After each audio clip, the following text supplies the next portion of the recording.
शिक्षा विभाग के अपर मुख्य सचिव और चर्चित कड़क अधिकारी के पाठक ने कई फैसलों को, जहां शिक्षकों में आक्रोश देखने को मिलता है तो वहीं स्कूलों में पढ़ाई का जो स्तर सिर्फ खबरों में सुधरता हुआ दिख रहा है।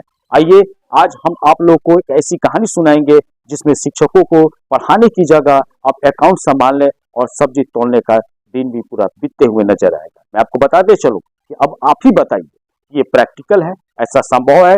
स्कूल की बाकी व्यवस्था और पढ़ाई देखेगा आदमी कि दिन रात मिड डे मील का वही खाता संभालेगा? और उसके अलावा यदि एक ही कैंपस में चल रहे 3 स्कूलों का मिड डे मील एक ही जगह बनेगा, खर्चे का हिसाब अलग अलग रहेगा, ऐसा कैसे संभव है? किसी स्कूल में 35 बच्चे हैं, किसी स्कूल में 65 बच्चे हैं, तो किसी स्कूल में 35 बच्चे वाले हेडमास्टर जो है बच्चों की संख्या का हिसाब जो है प्रति बच्चे की चावल की मात्रा तोलेंगे और उसी हिसाब से हल्दी, तेल, दाल और सब्जी जो है रसोइयों को देंगे। 65 बच्चे वाले शिक्षकों जो है प्रति बच्चों के हिसाब से चावल, दाल, तेल, हल्दी और सब्जी वजन करके देंगे। अब आप ही बताइए कि गैस का बंटवारा कैसे होगा? इन सब चीजों का तो बंटवारा हो जाएगा, लेकिन गैस का बंटवारा कैसे होगा? क्या गैस भी 1 किलो और आधा किलो निकालकर एक दूसरे से सिलेंडर में भरा जाएगा? क्या ये संभव है? राजधानी पटना में शिक्षा विभाग के अधिकारियों की ओर से जारी एक ताजा आदेश के बाद शिक्षकों ने गुस्से में ये सारी बातें कही। और ये बातें जो है ये हम नहीं बोले हैं, ये मेरे चैनल द्वारा नहीं, बल्कि ये जो है शिक्षकों के द्वारा ये बातें गुस्से में कही गई है। शिक्षकों ने नाम नहीं बोलने के शर्त पे बताया है कि अब आप ही खुद सोचिए कि स्कूल का जो प्रभारी है, हेडमास्टर, बैंक सहित शिक्षा विभाग के अन्य कार्यों में व्यस्त पहले से ही रहता है। अब इस नए मामले से क्या पढ़ाई पर असर नहीं पड़ेगा? अब यहाँ पर ये कहीं ना कहीं ये एक सोचने वाली बात है। मैं आपको बताते चलूं कि राजधानी पटना के एक ही भवन और कैंपस में चलने वाले 2 से 3 स्कूलों के एक टीचर ने बातचीत में कहा है कि ये आदेश जो है पूरी तरह से अव्यवहारिक है। जहां बच्चे खाना एक जगह खाएंगे और उसका हिसाब किताब अलग रखने का क्या मतलब बनता है? विवाद नहीं वहीं से शुरू हो जाएगा कि आपने चावल कम दिया, आपने दाल कम दिया, आपने सब्जी कम दी, आपने ये कम दिया और आपने वो कम दिया, आपके बच्चों की संख्या ज्यादा है, आपके गैस नहीं दिया।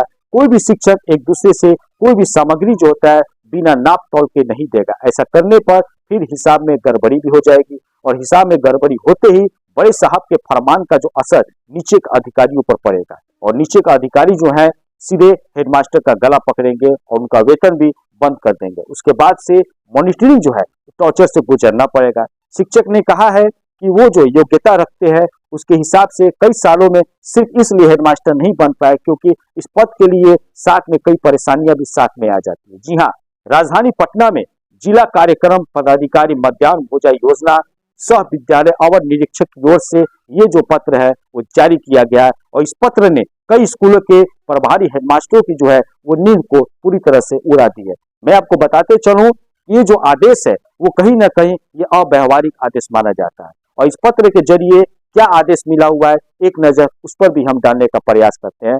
कार्यालय जिला शिक्षा पदाधिकारी पटना, पीएम पोषण योजना कार्यालय आदेश जिला शिक्षा पदाधिकारी पटना के ज्ञापन इतना दिनांक इतना के आलोक में एक ही भवन में अलग अलग संचालित किया जा रहा है। और जहां तक हम बात करें तो विद्यालय को एक ही साथ संचालित करने का भी निर्देश दिया गया है। अलग अलग विद्यालय संचालन के क्रम में सभी प्रधान, प्रभारी, प्रधानाध्यापक अलग अलग मध्याह्न भोजन तथा स्कूल के कार्यालय शिक्षक कक्ष में रखे हुए हैं, जिसके कारण वर्ग कक्ष शिक्षकों की संख्या में कमी पाई जाती है और एक ही भवन में संचालित सभी विद्यालयों को एक साथ पठन पाठन की जो प्रक्रिया है वर्ग कक्ष एवं शिक्षकों की संख्या में बढ़ोतरी की जाएगी। उसके बाद आगे लिखा गया है कि अगर छात्र हित को ध्यान में रखते हुए निलंबित विद्यालय को समय पर यानी कि 9 बजे पूर्वाह्न और 5 बजे अपराह्न तक ही रूटीन से किया जाएगा। मध्याह्न भोजन का जो संचालन भी एक साथ ही किया जाएगा। रिकॉर्ड्स ऑफ अकाउंट की अगर बात करें तो रिकॉर्ड्स ऑफ अकाउंट अलग अलग संचालित किया जाएगा तथा स्कूल का जो कार्यालय है एवं शिक्षक कक्ष जो है एक ही कमरे में रखा जाएगा। अब मैं बताते चलता हूँ कि शिक्षा विभाग का जो है ये एक ताजा आदेश आया हुआ। इस आदेश के नीचे उन स्कूलों का भी नाम दिया गया है जो एक ही भवन में होते हुए भी अलग अलग स्कूलों के नाम से जाने जाते हैं, जिसमें वनिता विहार कन्या मध्य विद्यालय राजेंद्र नगर महेंद्रू और वनिता विद्यालय बालक मध्य विद्यालय राजेंद्र नगर महेंद्रू, भारतीय मध्य विद्यालय लोहिया नगर महेंद्रू कन्या मध्य विद्यालय वीरचंद पटेल, महेंद्रू बालक मध्य विद्यालय लोहिया नगर, बापू स्मृति मध्य विद्यालय हनुमान नगर। एक इसी प्रकार के आदेश जो है अन्य पत्र में भी भारतीय मध्य विद्यालय लोहिया नगर, महेंद्रू और नवीन आदर्श मध्य विद्यालय चांदमारी रोड का नाम भी शामिल किया गया है। उसके बाद से इनकी जो कॉपी जो है वो संबंधित हेडमास्टर जो है, प्रभारी हेडमास्टर, जिला शिक्षा पदाधिकारी और संबंधित शिक्षकों को भी भेजी जाएगी। शिक्षा आदेश से जुड़े जानकार इसको बताते हैं कि इसके कहने का मतलब है कि जो फला है, उन्होंने कहा है कि जब सब कुछ एक ही कैंपस में है और एक ही परिवेश में है तो सभी स्कूलों को एक साथ मर्ज करने में क्या हर्ज है, यानी कि एक ही में मर्ज करने में क्या प्रॉब्लम क्या है। शिक्षा विभाग ऐसा नहीं करेगा और अपनी ओर से अव्यवहारिक जो आदेश जो है जारी कर हेडमास्टरों को भी परेशानी में डालेगा।